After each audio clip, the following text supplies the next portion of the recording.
Welcome to East Alabama Today, featuring topics, events, and interesting people from all over East Alabama. Hosted by Carl Brady.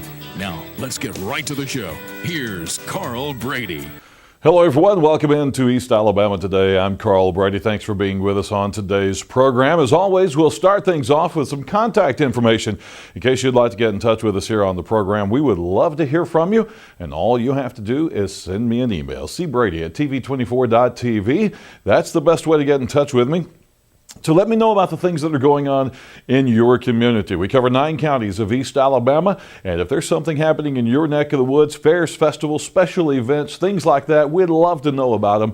So simply send me an email, cbrady@tv24.tv. And we also want to know about the interesting people who live in the community, singers, songwriters, artists, musicians, yeah, you name it, people with odd or interesting hobbies. We'd love to know about those folks as well. So send me emails about them too, cbrady@tv24.tv. And don't forget to check out our website at eastalabamatoday.com. If you happen to miss a show, like to see more about the show that you missed, or maybe you missed part of a show, or just like to go back and review some information, you can do that very easily at eastalabamatoday.com. So go check it out. A great show coming up for you today, a very interesting and different show. So stay with us. That's coming up in a moment.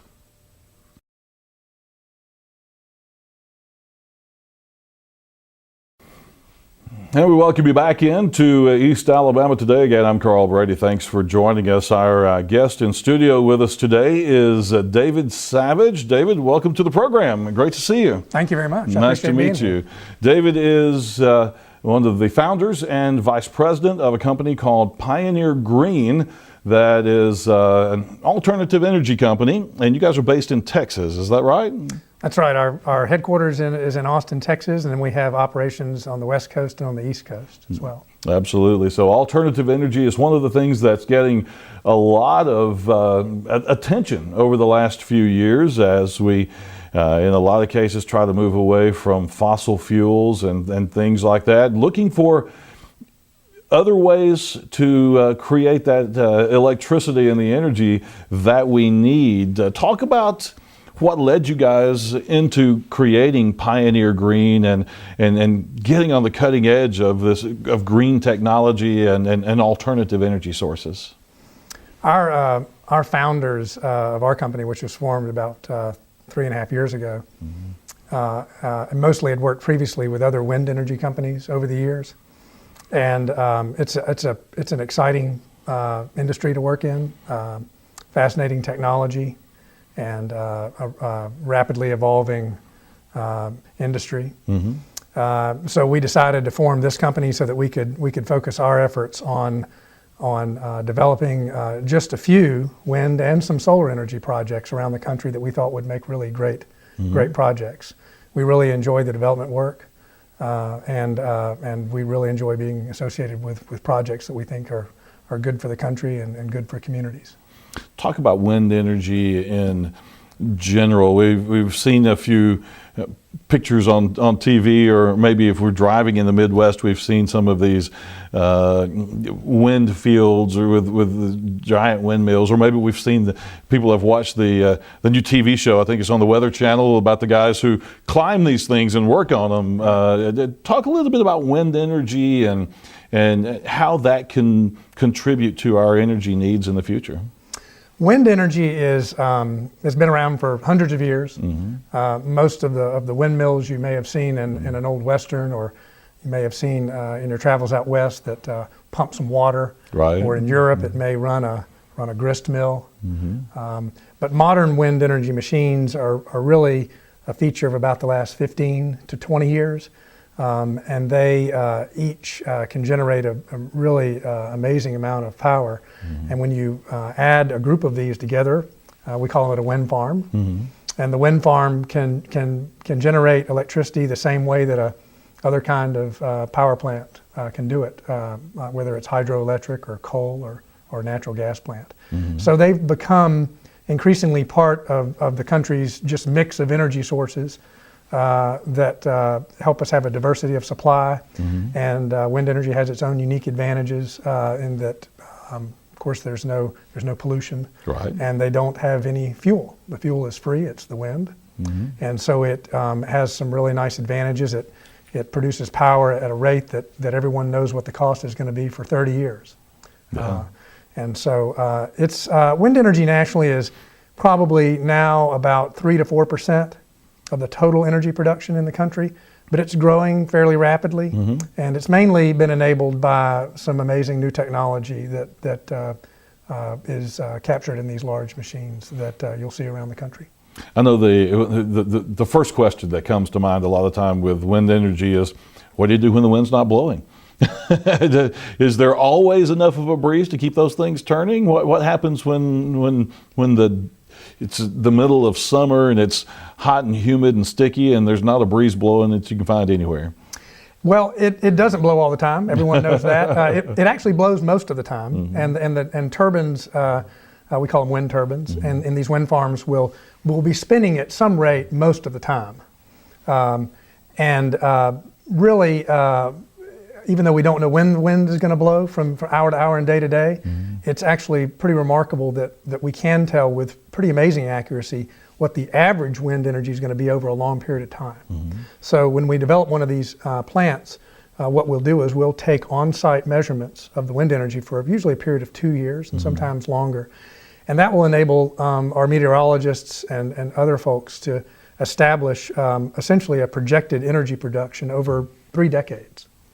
And you can do that by correlating the data from the on-site wind energy monitors to wind energy that's measured all over the country, like at airports and other places. Right. So while the actual electricity produced by a particular wind energy plant at any one particular time will fluctuate somewhat, that's easily managed by the electrical grid that handles all kinds of power from all kinds of sources. Right. And the actual energy that will be produced by the plant over the wind energy plant over a number of years is known with really pretty good precision well in advance. What about storage? I'm thinking when you know there's going to be a storm coming through, or you're going to have several days of bad weather or a hurricane or something like that, can you ramp up production and store a bunch of extra energy on the days that the wind's really blowing like that? You really can't do that yet. There are other companies and really in other industries that are working on that. There's some battery companies, some very large batteries that are, I would imagine so. that are being developed for those purposes. There's a technology involving storing wind energy by pumping water up from a low reservoir to a high reservoir called pump storage. There's another technology called compressed air, where if the wind energy is blowing at night, for instance, when there's not as much of an energy demand, the energy can essentially be stored underground in compressed air reservoirs. But most of that is a little bit in the future. Yeah. And now the way the plants operate now is they simply produce the power that they produce according to the wind as it comes to us. And then that energy is just fed into the energy grid and blended with other energy sources and other electricity. And so when even though the wind energy plant may not be running or at any particular time, or it may be running really hard at a particular time because of high winds, the lights in your house or your business or school will just be on or off as you flip the switch. Right.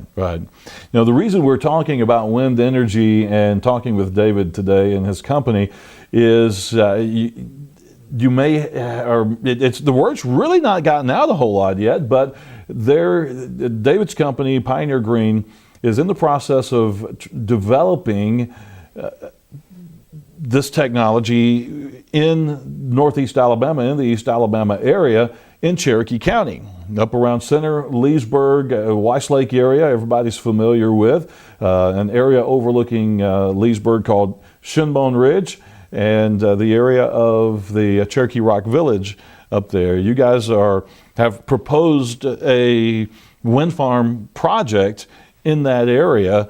So talk about that proposal a little bit and what you guys hope to accomplish with it. Sure. We've been for about a year and a half looking very hard at that area for a possible wind energy plant in Alabama. 10 years ago or 12 years ago, it really wasn't possible to consider wind projects in Alabama. and really in some other southern states, just because the wind energy resource wasn't strong enough. But what's happened is while the wind energy hasn't changed, the technology has. And the modern turbines that are made in the last several years are not only work with a slightly less robust winds that we have here in the South, but they're actually designed an entire class of turbines to capture that kind of wind energy the best. And for instance, those machines wouldn't be used in other areas of the country where the winds are really too high for the machines. Right. So Alabama really has wind energy in two places. It has it in the northeast ridge areas, in the foothills of the Appalachians. The difference in elevation between the ridge tops and the ground level creates the wind energy that's necessary for the plants to operate. And then on the coast, the temperature difference between the water and the land might have an opportunity or two for a project there. Yeah. So we've, for years, thought that Alabama would be a great place for a few wind energy projects, and a couple of other companies agree with us and are doing similar work. And we've decided that the project in Cherokee County, among some others that we were considering, is really a really attractive one. And so we've reached a tentative agreement with Tennessee Valley Authority for them to purchase the power from the plant. And we've then met with the leaders up in the Cherokee County and some of the other community leaders, and have begun to sort of get the information out about the project to the public so that they could learn about it and understand what it's about, and then have their opinions heard about the project. Right. And, we're really, although we've done quite a bit of work on it, for a year and a half or so, we've been doing some pretty hard work getting the project to see if it's really feasible. We think that it is, and now we've started a process that'll still take many, many months to work through a number of studies and talk to people in the community. And if the project proceeds, it'll likely be sometime late next year. Late next year. Okay. Time for us to take a quick commercial break, so we'll do that right now. Come back in just a moment and talk more about the Shinbone Ridge Wind Farm project with Pioneer Green. We'll get those details coming up. Stay with us.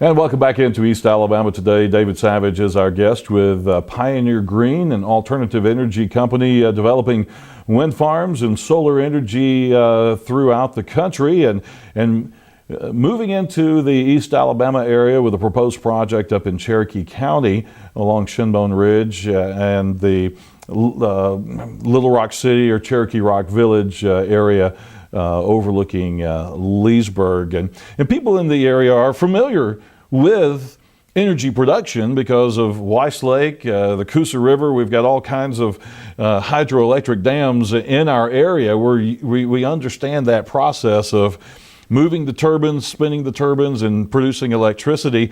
We're used to doing it with water. You guys proposing doing it with wind energy. And talk a little more about the wind through that area. You've got, I imagine that it would be kind of interesting there. You've got a couple of different mountain ridges that kind of come together. You got Sand Mountain and Lookout Mountain that kind of create a little V shape in northeast Alabama. Probably a lot of different potential areas for doing these kind of projects.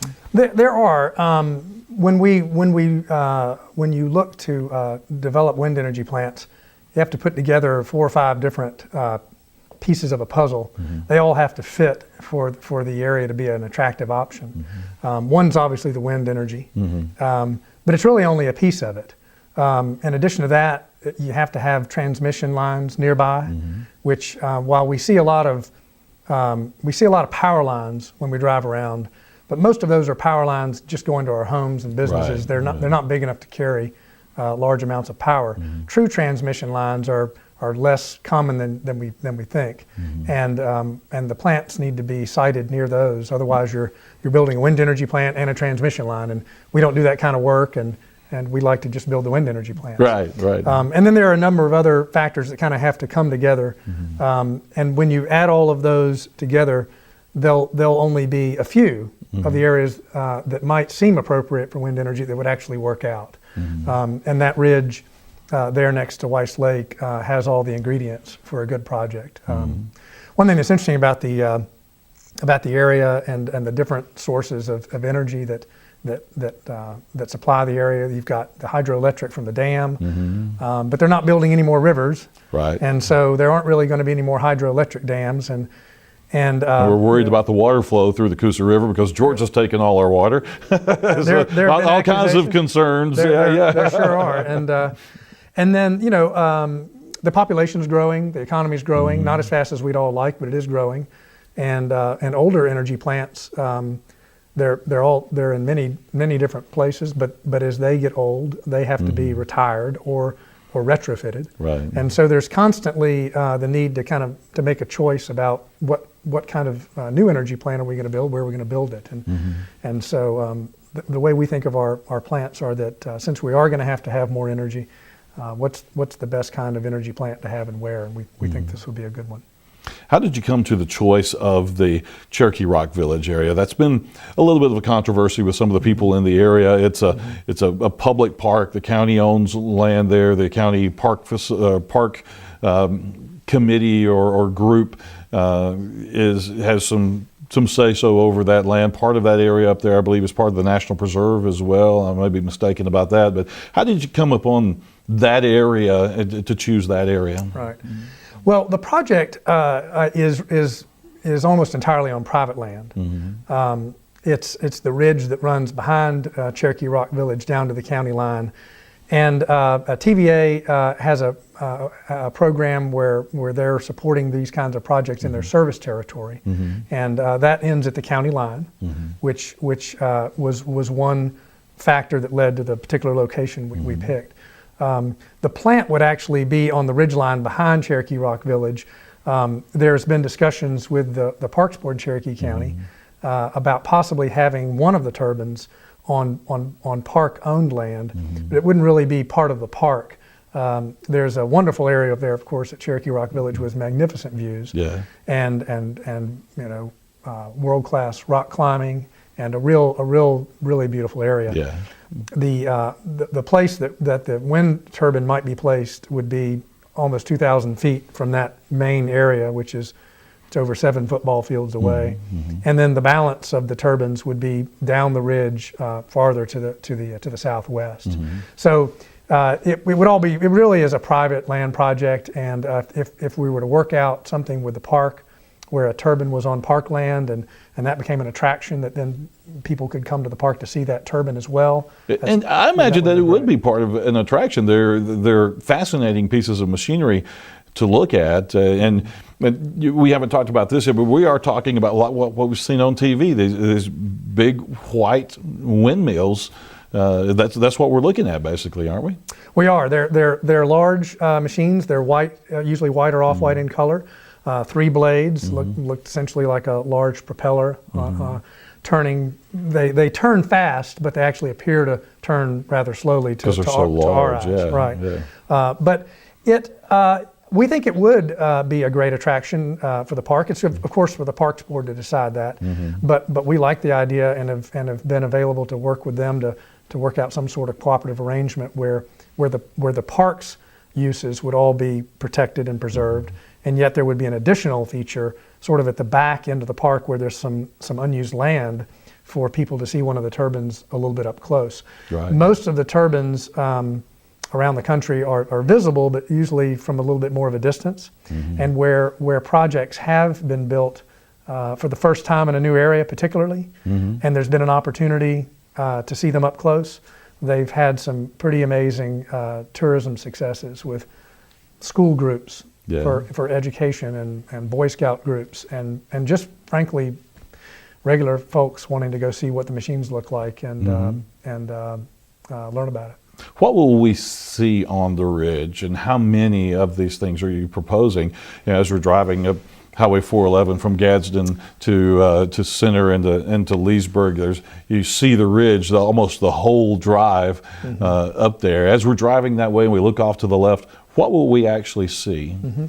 Well, when you drive up 411, what you would see is when you cross the county line, about when you cross the county line, there would be a single row of between 8 and 10 turbines that would be at the top of the ridge, and that would stop before you get, of course, to Cherokee Rock Village. It'd be would they be like standing out really high above the trees, like radio towers or something like that, and be?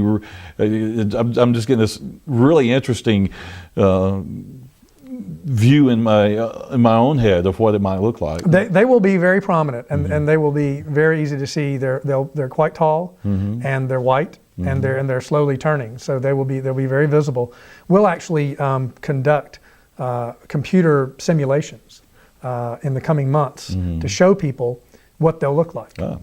It's of course amazing what we can do with computers these days, and what we will do is take different photographs of the ridge from different vantage points and have representative turbines essentially placed into the landscape, and then make those images available for people to see what it would look like from this location or that location. Right. But the ridge itself wouldn't change really, because there aren't really many trees that need to be removed for the turbines. You don't need to remove trees for the wind turbines to operate. It really just is a matter of having the road that's already up there widened in a few spots in order to build the turbines. And then, so what folks would see from down on the floor, if you will, of the valleys on either side would be, the top half or so, top 2/3 of the towers and the blades, surrounded by the trees. Okay. One thing that we're really excited about, in addition to the possibility of the park having an educational feature that would enhance their mission, is that the landowners in the area that we've leased land from for the project are interested, now that they have the possibility of the revenues from the wind turbines, in preserving the entire portion of the mountain they own permanently. And so they're looking into conservation easements for the shoulders of the mountains so that all those trees remain the same. It's one feature of wind projects that's unusual. They take up a fair amount of land overall, but each turbine doesn't take much space. They have to be spaced apart in order to work and not interfere with each other. Exactly. And really only about 5% of the land we lease is actually developed for the project. And that then can enable landowners to do whatever they want to do with their land, whether it's a farmer in the Midwest that wants to continue farming right under them, or if it's someone here in the East that wants the ridge to be preserved, they can do that as well. Absolutely. Time for us to take another quick commercial break, so we'll do that and come back in just a moment and continue with our discussion on the Shinbone Ridge project with Pioneer Green. That's coming up in a moment.